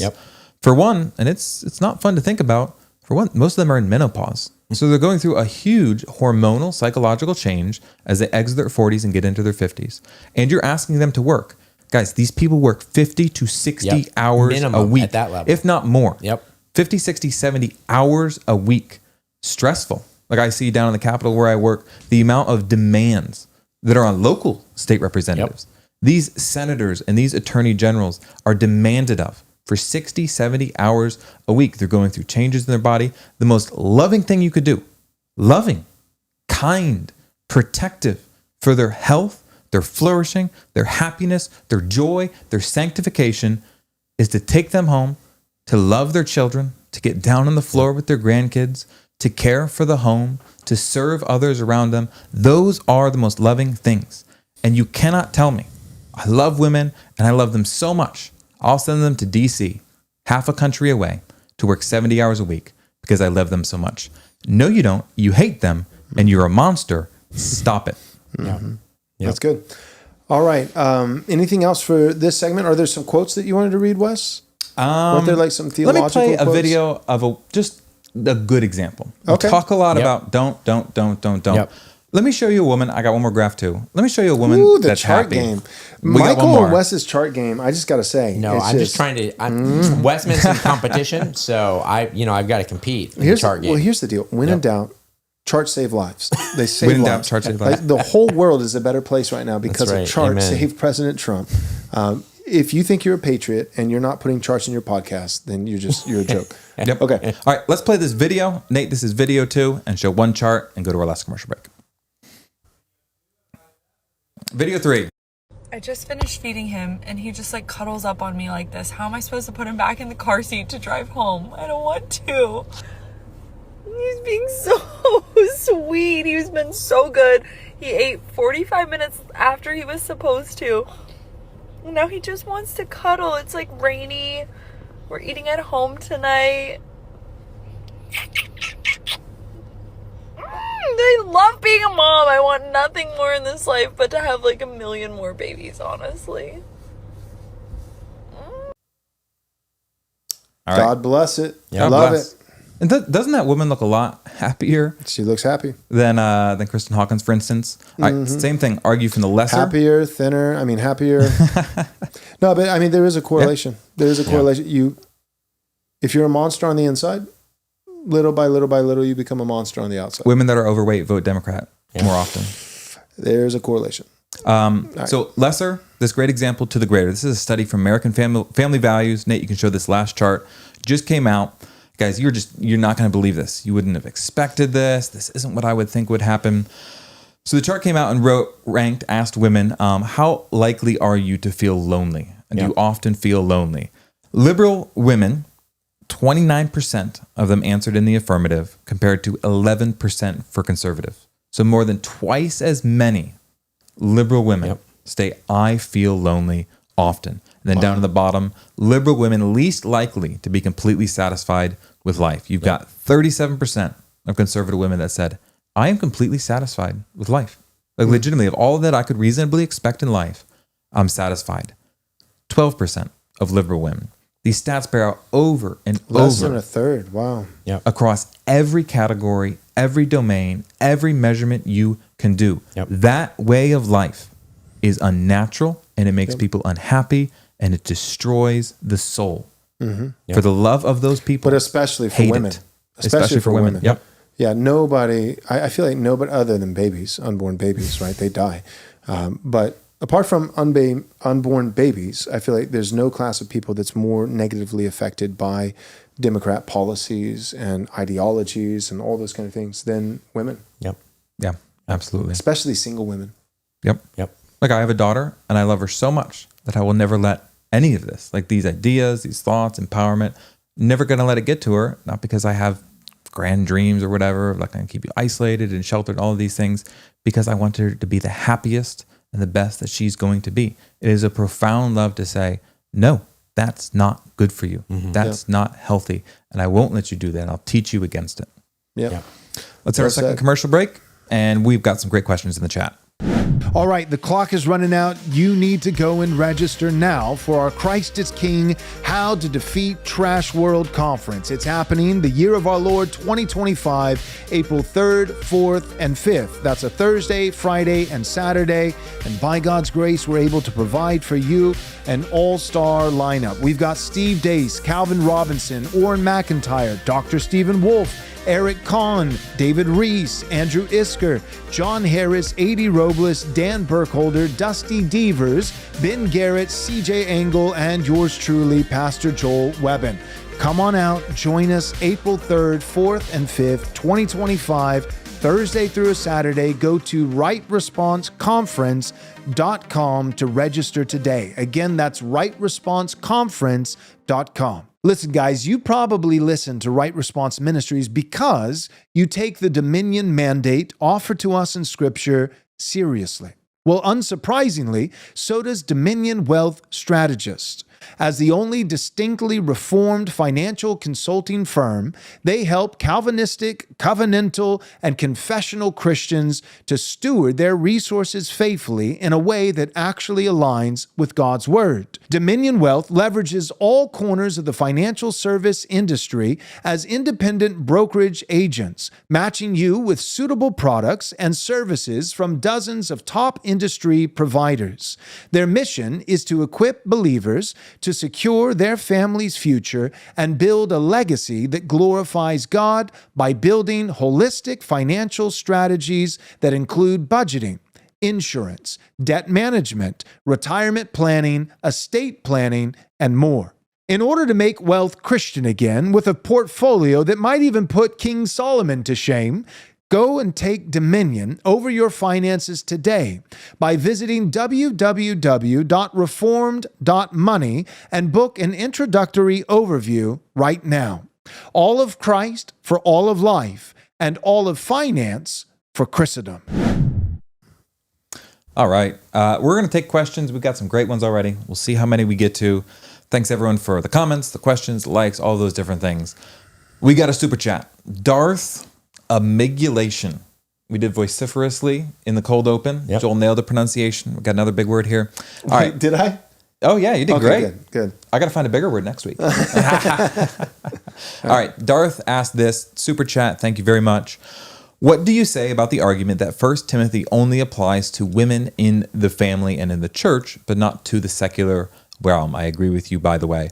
That's a great question. And I would actually say that probably in Paul's view there is only the home and the church. So I think of 1 Timothy, I do not permit a woman to teach or to exercise authority over a man. So some would say that's speaking of the home, where the husband is the head of the home and authority flows from him. And in the church, where the pastors are the head of the church, under shepherds, under Christ, and authority flows through them. So the home and the church, but not necessarily in the secular realm.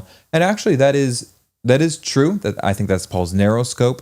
It's nature that teaches more generally that for women to hold authority and to rule and to reign in different ways is generally unnatural. That is not suited to their disposition, to their makeup, to their constitution. However, caveat, and we'll just be honest about the historical record, there was some level of disagreement among the reformers. And so we actually had these quotes prepared for a different segment, but I'm going to read these out to you now from two different guys that had a little bit of a broader view on it than maybe you would think that we have. We understand that there's complexities, there's nuances, this there's is a timely topic things. The church has been actually talking about for a long time. Exactly. Yep. So this is the first quote. This is from Swiss theologian Henry Bullinger, active in the 1500s. He said this: "But if a woman in compliance with or in obedience to the laws and customs of the realm, so she's a lawful, law-abiding citizen, is acknowledged as queen and in maintenance of the hereditary right of government is married to a husband, or in the meantime holds the reins of government by means of her own counsellors, it is a hazardous thing for godly persons to set themselves in opposition to political regulations, especially as the gospel does not seem to unsettle or abrogate hereditary rights and the political laws of kingdoms, nor do we read that Philip the eunuch, by right of the gospel, drove out Candace from the kingdom of Ethiopia. Essentially saying, if you are in a scenario, Christians are in a scenario where a queen or a princess has inherited the right to the throne for a time, that in and of itself, that's not necessarily something to be overthrown and resisted. That there's times and places where that rule, again, not for all time, not as a pattern, not as a majority, but there's a time where that could be appropriate. That's at least his argument. I'm not saying we all necessarily agree with that, but there are good reform men that have said there could be situations. Actually, Calvin, on that specific point, added two things. He said there are times in history when a woman is so exceptional that it's not the populace or the people or social convention elevating her to a natural role. It's God himself, by putting such an exceptional stamp on her, elevating her in that time and place. And you could maybe even say this was the case with Deborah. He also said, and this is why it's important to know core principles. He said, okay, you've got a woman who has, by hereditary title, attained the position of the queen. Like Queen Elizabeth? Yep. And you have the biblical mandate of rulers are supposed to provide for a peaceful and orderly society. So he said, well, we could be dogmatic, I'm paraphrasing here, and if a woman comes to be queen, we overthrow her and we upset the entire nation. Or we could apply the biblical principle of orderly, peaceful, prosperous rule and say, okay, for a time, the more fundamental principle of it's better for people to be orderly and peaceful and have laws and have the ability to work and provide for their families. And in the moment, the position of woman not exercising authority, not that that position is any less biblical, but by God's providence, you say, which do we set these at odds? Do we throw the entire nation into chaos and depose the queen and start a civil war? And he actually said, no, you don't do that. You carry on in a Christian society, the peaceful ordering of society, and you pray and you hope and you work towards God elevating a man back into that position. Yep. And then Zachary Garris, this is from his excellent book, Honor Thy Fathers, from New Christendom Press. He said this is, he was a Dutch theologian. Boethius differed from Knox, that's John Knox, we listened to in the cold open. While he thought that magistrates and monarchs should ordinarily be men, he did not consider female rulers to be an absolute, like you're getting at, Michael, absolute violation of scripture or nature. Thus, he agreed with Calvin and Bullinger that women should not ordinarily serve as civil rulers, but he did not go so far as Knox and Goodman in opposing them outright. So to the point, home and the church, there is just no space at all to argue that there would ever be a time that a wife would be head of the home over her husband, or that a woman would serve as pastor. There are some times in the secular realm where it's been debated whether that would be permissible or not. But you can, I mean, essentially what we're saying about in the secular realm would be a situation where there's a man with a terminal illness who's bedridden, right? And so the woman, even though she's the wife, has assumed some sort of legal responsibility, is signing contracts, you know, is like, no one would say, well, she's usurping her role, right? She's still trying to be godly. She's still trying to be submissive to her husband, but her husband for maybe years is in this position. And so she's having to exercise some degree of an unnatural authority while doing her best to be a picture of godly femininity. That's what we're saying with the queen coming into power. Like, it wouldn't be ideal. In all things, she should seek to defer to the wisdom of counsel. Yeah, absolutely. Mm-hmm. So, not lead in war, for example, in war to step down to a general, for instance. But again, we have to be careful not to make the exception the principle. Exactly. I don't think we can do that. I think I'm with you guys, maybe in a timeless sense, but in terms of right now, no, I think we have proven like a million times over. And when I say we, I'm not just talking about America. I'm talking about complementarians in Reformed churches. I'm talking about male elders in their Calvinist churches. They have proven that they can't do this. It's because it's kind of like, it's instead of the Lord sovereignly and occasionally does these things by His providence, and it's rare, and instead, we've had this mentality, I feel like for decades, it's Normative. like come one, come all. Yep. Right. So like, and so now it's, and everybody would say, oh, but we're still complementarian and believe in male headship. Yep. We don't have any female elders. We don't have a woman preach the sermons. She does the announcements. And it's also a woman who's singing as the worship leader. And it's also like, so, you know, a woman who's doing our childcare, because we don't let our kids come to church. We send them to a separate, you know, Christian childcare, daycare thing instead of church. So our kids, you know, they go all the way until they're 12 years old, not only without taking the Lord's Supper, but without even seeing the Lord's Supper ever administered. So that, you know, we have female, you know, we have women who are leading the kids in a separate place that's not even church. And then we have women who are leading the worship, and women who are doing the announcements, and women who are doing the scripture reading. But a man preaches, and none of the women are elders by title. Now, of course, they are. They're the shadow elders, right? So all those men who are holding the office of elder, they go home, they talk to their wives don't like it. The wives, you know, say, well, I don't like it. And then the elders come back and they make a different decision that pleases their wives. You know, so, you know, but you do all that, and it's enough. It's just barely enough to say, yeah, we hold to male headship in the church. And then in the home, right? And what does it look like in the home? Well, it looks like the husband being the head of the wife in a practical level. What that looks like is when we disagree, we go with the husband. No, when we disagree, we pause and we pray. And then if we still can't agree, then we go to the elders, who will typically agree with the wife and go usurp the husband's authority, because that's what complementarian elders tend to do. And then even if the elders, in a rare occasion, say, you know what, this is, by golly, this is just an absolute tie, you know, and you could go either way. Then, and only then the husband's headship comes into play. And that, you know, in a healthy marriage, that's an occurrence. What he does is he defers to the wife because he's a servant leader. Right. And then so he it truly defers comes into play, and he goes with what she wants. And then he goes with what she wants anyways, because, servant leader. So my point is, you know, I was about to say, I'm being silly, but I'm not. That is actually how it happens, both in the church and in the home, in complementarian Reformed churches. It is how it happens.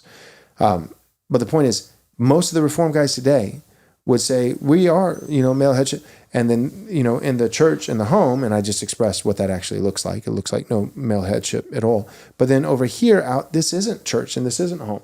So like this woman who's, you know, it's a ministry, sure, you know, but it's not the church, you know, or it's this over here, but it's not the church, or it's that over there. And we just don't say anything, you know, like, it's just like, oh, it's free game because it's technically not in the house and it's technically not in the church. You know, so she's running for political office, or she's starting a podcast, or she's speaking at a conference, but it's not church, you know, like she's doing this, she's doing that. So I guess I agree with the quotes that you guys read. I know that, you know, I've heard that before, the distinction. I read Zach's book and know the distinction between like a John Calvin and a John Knox. But I think we're living in one of those moments where, like, if you know, like, I just think that's what good rulers do. So like, if you know that your citizens, that there's like a widespread epidemic, that your citizens are just notorious for thievery, and they're just constantly robbing and mugging people and this and that, then you crack down for a while, you know, and then you get that high trust society that allows for some exceptions.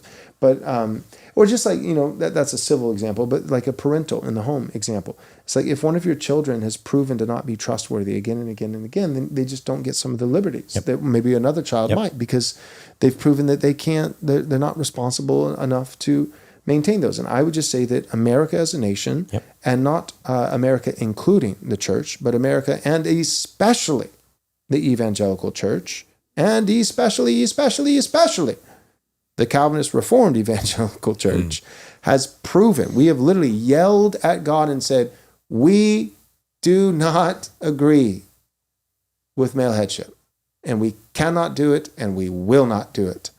And so I think if you're living in a generation like that, then I got to go with my Scottish boy, John Knox. Love it. And just say, no exceptions. I'm sorry. It is with Viva great la displeasure revolution. that I must announce to you that under Christian nationalism, at least for the next 50 years, in all Western countries, there will be no female leadership ever in any sphere of human society whatsoever. Completely agree.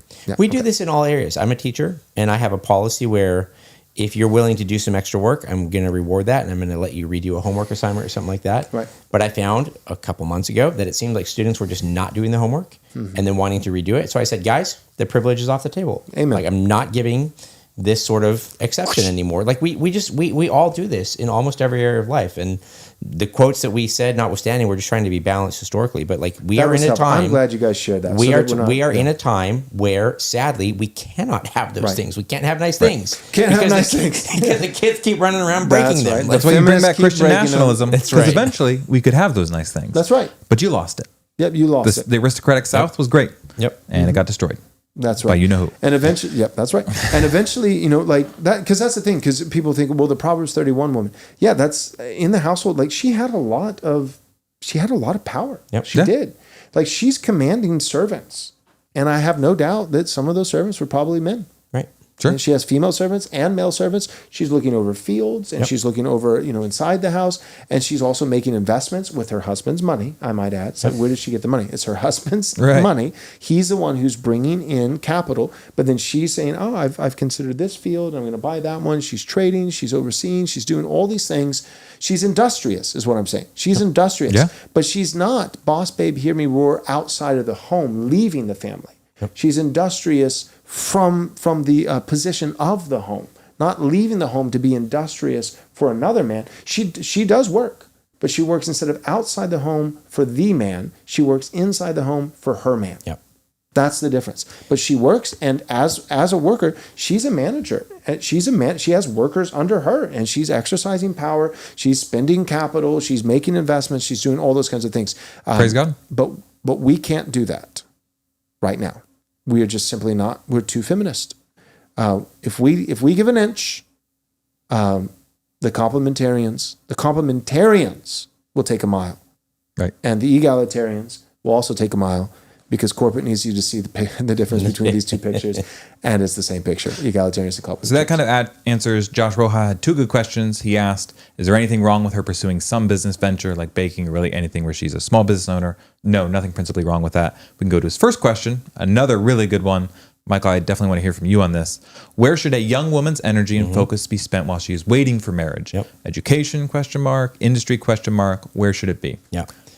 I think that there are some skills and training that will set her up to be a more godly, more effective, and more productive wife and mother. And she should be working on gaining those skills and training. Obviously, parents have a large role in helping a woman find a spouse. But as one of the other commenters said, it's hard right now finding sometimes a based, qualified spouse. And so there might be a period where a young woman is still under her father's authority, but she might, she's not maybe in high school anymore. What she should be doing, just sitting around twiddling her thumbs? No, of course not, right? She should be gaining practical skills that are going to, and for the record, like I'm not even necessarily opposed to a woman getting some sort of degree that would help with that. If she gets, I know people who have been helped by a woman in a church, single woman, who has a marketing degree, right? Her father's business has profited greatly from the fact that she actually knows something about how to get your business out there. And if she gets married and her husband is a business owner, that's a skill that's going to help the household income greatly. That doesn't mean she is out working in a marketing company. She's not. She's at home. She's working for her father right now, and someday she'll be working for her husband. So all that to say is, she should be gaining skills. She should be investing, not because we fall into the other trap too, where we say, well, all she can do is spiritual things. Well, we live in a tangible world. Pray right? and babysit. Yep. Yep. And that's great. Like my daughter does a lot of babysitting right now.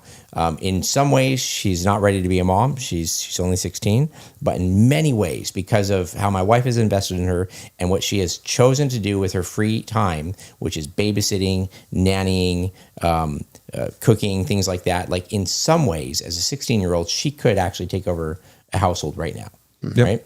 There's some other areas where we're still working with her, but in a lot of practical ways. So don't sit around, don't waste the time. The Lord has given you that time for a reason. Profit from it, use it well, and make financial decisions that are going to benefit your husband. Don't get $120,000 in debt that you're going into a marriage with. But also, don't just sit around and not develop skills. You've got to develop some skills. and trust that the Lord is going to cause those to bear fruit down the road.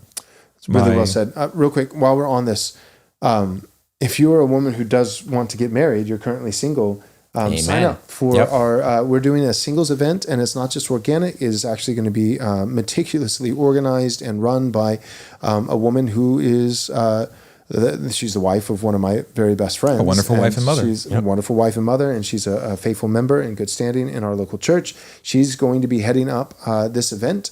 And right now we're pretty much full with the guys, but we will have to cancel it if we don't get enough girls. I think it's rough right now. It's we've kind of capped it at like 40. We need 40 guys and 40 girls. We've got 40 guys, and I think not quite as many. Have like what? 20. Okay, it's 20 now. We have 20 and 20. No, that's the cap. Oh, 20 and 20. Okay, so 40 overall. 40 so total. we currently have 20 guys, but we have like 3 girls, which is, that's why I tweeted out the other day, Ecclesiastes, right? Like among 1,000, I only found one upright man, but I did not find one upright woman among them all. It's like, it's hard, guys. I get it. Like I hear women from time to time, like it's so hard to find a good Christian man. I've told friends, I'm like, I'm so thankful I'm not dating right now. Right. Yeah. It is hard to find a good Christian man. Harder to find a good Christian girl. Yep. That's been my experience. Yep. So we need some women. Anyways, that's the point. We've got 20 guys who are already signed up. So we're full on the guys. We've got like 3 or 4, 5 tops. So we need like 15 godly single women to sign up.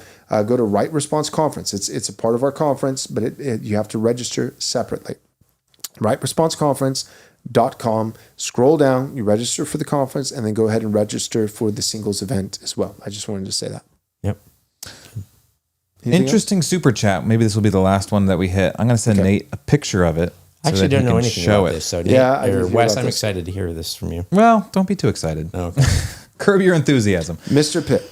Mr. Pitt, $10 super chat. Thanks so much.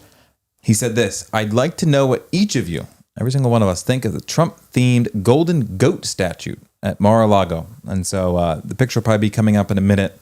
It is a goat covered in $100 bills that I think have Trump's likeness on them.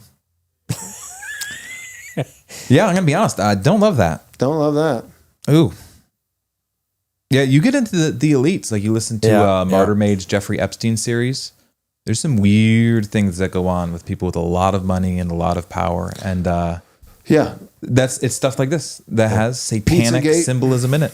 Pizzagate, like all of that. Yeah, it's weird demonic worship. And then, the birds of a feather flock together. So, there's certain things that just kind of come as like peas in a pod. Demon worship, pedophilia. And Don't you do Jeffrey Epstein? Would you like to name? Just give Jeffrey a few more Epstein, the pedophile? Let's not say it straight out, but just give a few last names. I think no. Right. All right. That's Hugh White, fine. can you sign up your daughter? They say in Trump we trust. Aaron Perryman said they also say in Trump we trust rather than in Trump God we we trust. Yeah, it's not good. I don't love have it. Yeah, I don't know enough about it, but from what I do know, by just looking at the picture, don't like it. If I was there, I would burn it. I don't like it. Yeah. The goats will all be coming down under Christian nationalism. Amen. We are not there yet. We're not in there Christian nationalism. No Christian prince, goat, and $100 bills. We're getting there. Because we'll be in Bitcoin, not in fiat. That's why.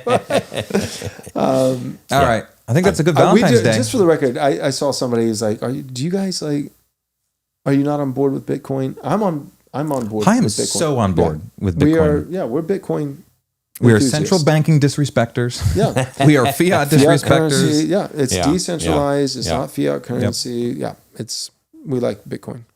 All right, I think that's it. Thank you guys so much for tuning in. One last thing, please subscribe to the channel.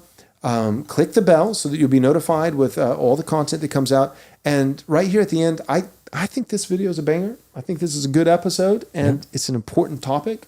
Ending feminism, ending abortion. But I repeat myself, it's a bit redundant there. We need to get this out. So please don't just subscribe and click the bell, but the biggest thing that you can do is just share the video. Please share this video, and let's get it to go as far and wide as possible so that by God's grace, you can put pressure on some of these GOP neocons who are standing in the way of actually abolishing abortion so that we can see the lives of unborn children mercifully spared by the kindness of God. Okay, so thanks for tuning in. And that's it for this whole week. We'll see you guys again on Monday. We've got a few things in the hopper that are planned, but part of the reason we do the live stream every Monday, Wednesday, and Friday at 3 p.m. Central Time is so that we have this regular space to plan things for long-form content with thorough ideas that are thought out, where you get your strong chart game, and where you get your chart quotes. game's coming every episode, to be every fair. episode. But it's also by having every Monday, Wednesday, and Friday at 3 p.m. Central Time, it also just leaves us space to be able to have a quick turnaround when things happen like this. Joel made the call last night. Last night, exactly. Yep. Exactly. Ben Zeisloff and some other people reached out to us. Jacob Miller, who's a faithful member at our church, were like, guys, if you can, we're not telling you what to do. They were gracious about it, but if you can, right? Because an abolitionist is like, if you can, could you make every episode for the rest of your life? So they, so Ben and Jacob, it's like that meme where it's like the veins popping out of his forehead is an abolitionist, waiting for the next episode of abolition. Of Abolitionist Rising. But they did it the right way. Ben and Jacob, they were both like, hey, we know that it doesn't always have to be about this, but this one's big. Yeah. Like there was a real bill that was viable. I mean, it could have happened, and pro-lifers stood in the way. And we've been talking about pro-lifers being a hindrance to abolishing abortion for a very long time. But this is one of the clearest examples that might prove it to people, to where people could see that. So anyways, the point is, by doing the live stream 3 times a week, Monday, Wednesday, Friday at 3 p.m. Central Time, it allows us to have long-form content that Wes and Michael are helping to write, but it also allows me to say, we're going to run an audible and to have a quick turnaround. So like guys that we love, some of our closest friends in ministry, like King's Hall does incredibly thorough, deep dive information. And King's Hall, like the Order of Morris and things like that, like they're gonna come, and it's gonna be, here's an awesome piece of content on this subject. Cold open's 55 minutes. 55-minute cold open, and you're gonna get it, 3 to 4 weeks after it was in the news, and because that's just the nature of. And there's pros and cons with that. There's awesome things that come with that. But one of the reasons we do things the way we do with having a 3 time a week live stream is so that we can have a quick turnaround, a sense of urgency, and hit things fast. So next week, if something crazy happens, we're going to try to hit it. And to the listeners, follow us on X. That's probably the quickest way. Follow us on X and tag us and say, Joel, can you do an episode on this? Or could this be just at least a segment of an episode? Like this thing's happening right now in politics or in culture or in the SBC or in the PCA or whatever it is. Let us know, and we will seriously we see it consider when you tag, when you tag us, pull quotes, we'll etc. Yep. So, all right, that's it. We hope to see you guys again on Monday, and God bless.